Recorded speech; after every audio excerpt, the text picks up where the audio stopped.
Kali ini kita akan review Blue Lock chapter terbaru, yaitu chapter 319. Chapter dibuka, kita melihat wajah-wajah para pemain top di dunia. Ego berkomentar, kenapa sepak bola begitu memikat orang? Apakah kau tahu soal itu? Ego melanjutkan, terlepas dari kelahiran atau kekayaan, hanya dengan satu bola siapapun di dunia dapat dengan bebas mulai bermain sepak bola. Sementara kick-off babak kedua telah dimulai dengan skor sementara 2-0, Jepang memimpin pertandingan ini. Pertama Rin kali ini yang menggiring bolanya, dia melewati beberapa pemain Nigeria di depannya.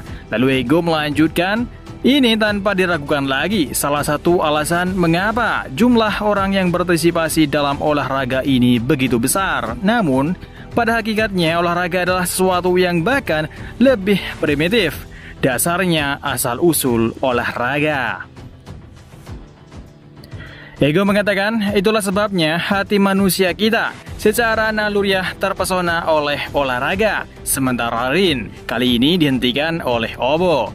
Bukan hanya menghentikannya, Obo berhasil mencuri dari Rin dan Obo langsung memberikan umpan ke depan untuk serangan balik, yaitu kepada Kuso. Sementara Kuso tidak mengontrolnya umpan itu, dia juga langsung berikan umpan ke Belo. Di sini Nigeria seakan-akan bermain lebih cepat dari sebelumnya agar tim Jepang tidak memiliki kesempatan untuk menutup ruang serangan. Sedangkan Belo, dia berhasil melewati Karasu, tapi di sini Karasu tahu kalau permainan mereka mulai berubah, sehingga Belo tidak bisa lama-lama menggiring bolanya dan dia langsung menyerahkan bolanya ke rekan tim lainnya. Dia adalah Sadik. Dia sangat percaya diri membawa bola. Dia berkata, kami juga bermain egois Blue Lock, sementara di sana Reo dan Chigiri yang akan coba menghentikan Sadik. Awalnya Sadik percaya diri, tapi tiba-tiba jalur dia tertutup dan panik sehingga Reo dan Chigiri berhasil menghentikannya. Tapi meskipun begitu, bolanya mantul liar.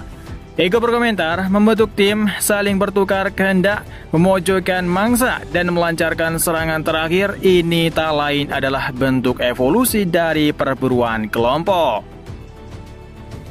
Tapi beruntung, Onazi segera datang mengcover kesalahan Sadik. Tadi, Onazi mengambil bola itu. Meskipun di saat Isagi juga datang untuk menghalangi Onazi, Onazi tetap masih bisa melewatinya. Ego melanjutkan, lalu apa peran posisi sebagai penyerang? Di garis depan perjuangan, menghindari tatapan musuh, merekalah yang melancarkan serangan mematikan kepada mangsa besar. Dan karena itu, dan kita lihat momen epik di sini, Onazi terbang tinggi seperti manusia purba. Di sisi lain, Gagamaru sebagai tembok terakhir yang harus dia lewati. Seakan-akan manusia purba yang akan memburu seekor maut atau gajah purba. Ego melanjutkan, penyerang adalah makhluk yang mengejar naluri sebagai pahlawan. Namun di sini Onazi tidak terlalu terburu-buru untuk menendang langsung. Kita lihat Aiku dan Aryu segera menutup pandangan Onazi, sehingga Onazi mengurungkan niatnya untuk menendang langsung. Sehingga sesuatu yang tak terduga, Onazi malah memberikan umpan ke samping. Ini membuat Aiku dan Aryu terkecoh karena biasanya meskipun keadaannya seperti ini, Onazi pasti akan menendang bolanya. Tapi kali ini beda. Dan iya, Onazi mengumpan kepada Kuso, di mana posisi Kuso saat ini benar-benar kosong tanpa penjagaan, sehingga tanpa banyak menunggu waktu, Kuso akan langsung menendang bolanya. Di saat Kuso mulai menembak, Rin datang dan berhasil memblokir tendangannya. Ekspresi Kuso menunjukkan kalau ini mustahil, hal seperti ini tidak bisa membuat gol.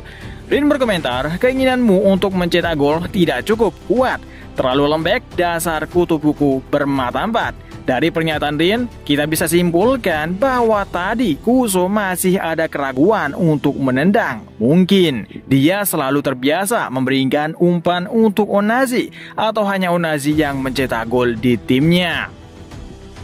Ego berkomentar, dan itulah sebabnya manusia, kita merasakan denyut kehidupan yang paling mendasar dalam permainan sederhana menendang bola ini, dan secara naluriah menjadi kecanduan padanya. Sementara bolanya mantul liar, dan Aiku melihat ini, dia pemain yang bereaksi lebih cepat dibandingkan pemain lainnya. Jadi Aiku segera maju untuk mengambil bolanya.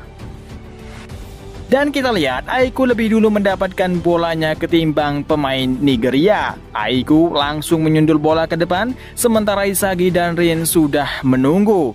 Isagi bertanya, mau coba denganku Rin? Rin menjawab, ayo Isagi. Di akhir bab, Ego berkomentar, berburulah para pemburu yang bermimpi menjadi yang terbaik di dunia. Buktikan bahwa kalian adalah pahlawan. Rasakan hidup Ego, tunjukkan cara hidupmu sepak bola. Bercita-citalah mencapai puncak number 1 atau nomor 1 yang akan terukir dalam sejarah. Berakhir chapter kali ini. Di chapter ini, tim Nigeria menunjukkan permainan yang sangat berbeda dibandingkan di babak pertama, di mana sebelumnya mereka bermain atau formasi mereka akan memberikan umpan kepada Onazi. Tapi di babak kedua ini, mereka lebih bermain tim, dan mereka juga mencoba meniru permainan Blue Lock, yaitu bermain secara egois atau mencari golnya sendiri. Tapi apa yang kita lihat tidak ada. Mereka masih memikirkan bagaimana bola itu mengalir kepada Onazi. Di saat Kuso akan menjadi finisher, dia gagal karena dia ragu untuk menendang bolanya, sehingga Rin masih bisa sempat untuk mengeblok tendangannya. Ini bukti mereka belum terbiasa bermain seperti ini. Alhasil serangan mereka tetap berantakan, sehingga tim Jepang mendapatkan momen kembali untuk melakukan serangan balik. Kali ini serangan akan diawali oleh Isagi dan Rin. Apakah salah satunya akan mencetak gol atau pemain lainnya lagi? Karena di posisi ini Nigeria tidak bisa melakukan apa lagi. Dan sampai di sini dulu untuk review manga Blue Lock chapter 319. Terima kasih yang udah nonton video ini sampai habis, dan sampai ketemu lagi di review manga Blue Lock chapter selanjutnya. Dan untuk minggu depan libur teman-teman, jadi kita tunggu di 2 minggu lagi.